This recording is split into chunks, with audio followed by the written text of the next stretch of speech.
Boa tarde, meus queridos, tudo bem? Hoje vamos trabalhar um relato pessoal de um diário dos conflitos de Lucas, certo? Do adolescente que tinha o hábito de comprar e consumir em grandes quantidades. Ele recebia uma mesada e gastava, aí pedia emprestado ao colega e o colega cobrava sempre os juros e acabava contando ao próprio pai dele, de Lucas, que emprestava o dinheiro ao Lucas. E sempre Lucas acabava no prejuízo, porque ainda de estar devendo, ficaria ainda levando bronca e castigo do pai. Nesse relato que ele faz no diário dele, conta uma parte dos conflitos que ele tinha em consumir, sempre ter o hábito de querer comprar, de consumir as coisas e gastar acima do que ele ganhava, da mesada que ele ganhava. E em Lucas, o que é muito interessante é a história dele, que foi baseada em fatos reais, certo? Que esse texto que nós estamos trabalhando hoje é baseado em uma história real do adolescente Lucas Medeiros do Jardim, que era um gaúcho de 17 anos, que em 1997 viajava para Gramado com os amigos quando o carro no qual estava bateu em um ônibus de turismo parado no acostamento. Esse acidente causou a morte de Lucas. A mãe de Lucas decidiu doar todos os pertences do filho, a fim de evitar lembranças que só aumentasse a dor da perda. Em meio a esses pertences, ela encontrou um diário. Olha, um jovem de 17 anos escrevendo diário é muito difícil. Geralmente são mais as jovens, as meninas, as mulheres escrevendo diário. E esse Lucas, já porque ele tem esses conflitos de consumir, de sempre sentir que sempre ter que ser cobrado, ele escrevia seus pensamentos nesse diário. Então a mãe, para aliviar da perda, doou os pertences dele. No meio dessa busca dos pertences para doar, ela encontrou o diário e ela percebeu que ele escrevia poesias, pequenos textos e confissões nesse diário. Depois de ter lido todo o diário, uma tia mostrou ao escritor a uma amiga que tinha a livraria, né, que era a amiga do autor Júlio Emílio Braz, que é um grande autor, né, a quem pediu que ele lesse material.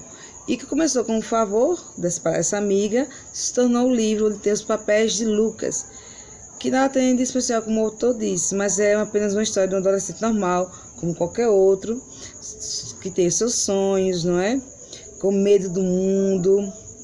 Talvez esse livro seja tão interessante, principalmente aos adolescentes, porque é o público-alvo, já que se trabalha mais os medos, os anseios, os problemas da parte que envolve a adolescência, essa fase que tem de crescimento, então na fase saindo da infância, entrando na pré-adolescência e adolescência, entrando na juventude para a fase adulta. É tudo uma transição de conflitos que nessa parte esses jovens enfrentam. A gente que é adulto pensa que é os aborrecentes, mas não são. São jovens que precisam mais de apoio, que a gente tem que orientar e prestar mais atenção como um amigo, como família, como um colega, os conflitos que cada um passa.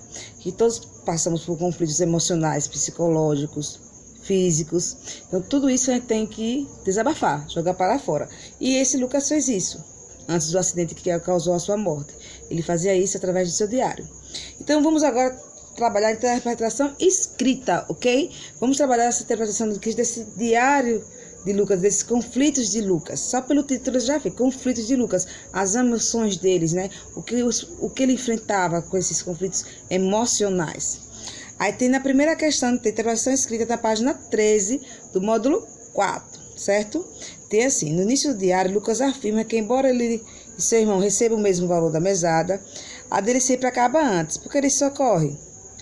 Ocorre porque ele não administra corretamente o que ganha. Ele gasta muito mais do que recebe. Ou seja, por necessidade ou por algo desnecessário. Ele gasta acima do que ele recebe e acaba ficando sem nada. Na 2 tem, a que Lucas atribui a culpa do seu consumismo? Comente. Então, ele atribui a culpa aos apelos da mídia, que estimula cada vez mais a ceder às necessidades de adquirir algo que nem sempre é realmente necessário. Como a gente vê muitas propagandas nas televisões, nas redes sociais, que quando a gente vai a procurar um aplicativo, um site, joga as propagandas. E aquela pessoa que está assistindo tem o hábito de dizer, vou comprar, achou interessante, talvez não é necessário, não é obrigatório. Você ter aquele aparelho, aquela roupa, aquela coisa que você naquele momento achou interessante. Mas por estar passando, a pessoa que tem o hábito de sempre consumir, querer algo a mais, acaba comprando algo desnecessário, que foi no caso de Lucas. Na terceira questão tem, considerando o apelo publicitário, você acha possível resistir ao consumismo?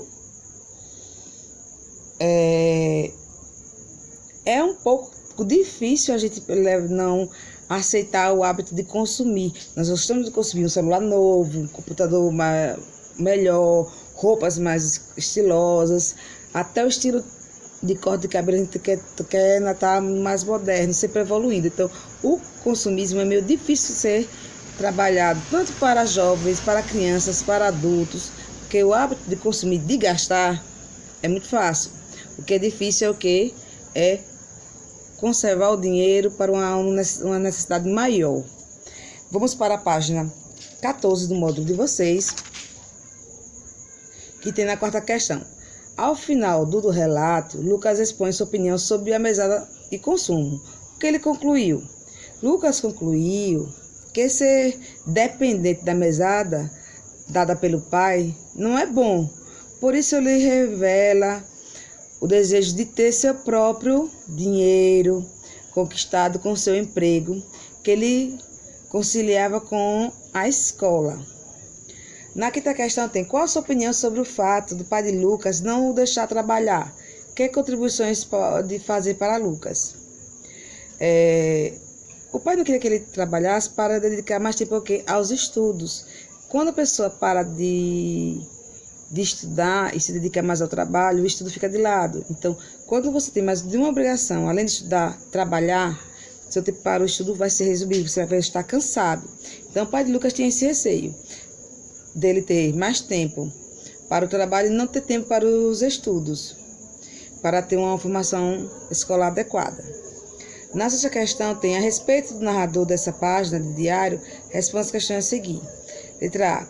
Na letra A tem, como ele é classificado? Narrador personagem ou narrador observador? Nesse diário, que é um relato pessoal, é o narrador personagem, porque ele próprio comenta os fatos que acontece com ele. Então aí é o narrador personagem. Na letra B, por que foi usado esse tipo de narrador?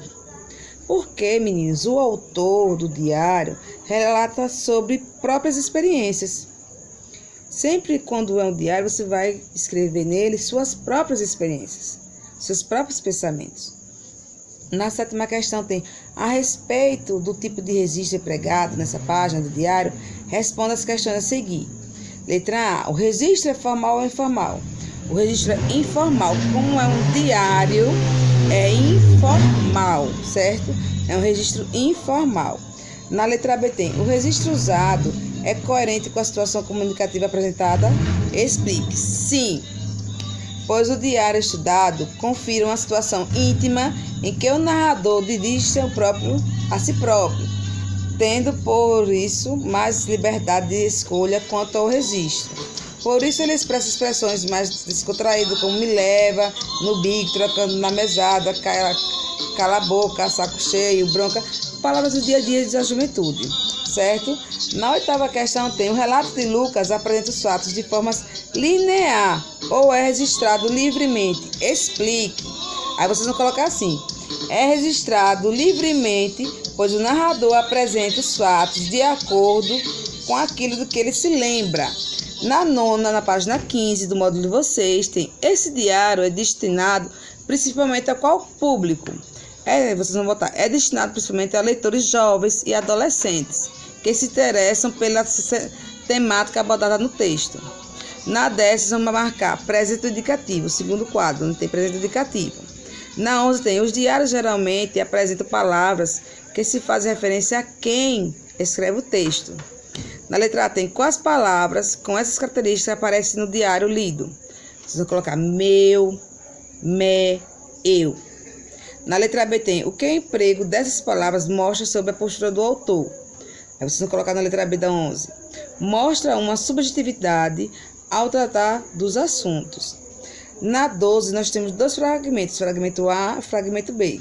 Aí tem assim, o mundo enche meus olhos com coisas demais no fragmento A, e tem em negrito, enche meus olhos. Na letra B tem, afinal, são tantos apelos da mídia martelando nossa cabeça, tem a parte negrito martelando no item B. Então vamos lá. Na expressão enche meus olhos, que ele está falando, significa chamar a atenção.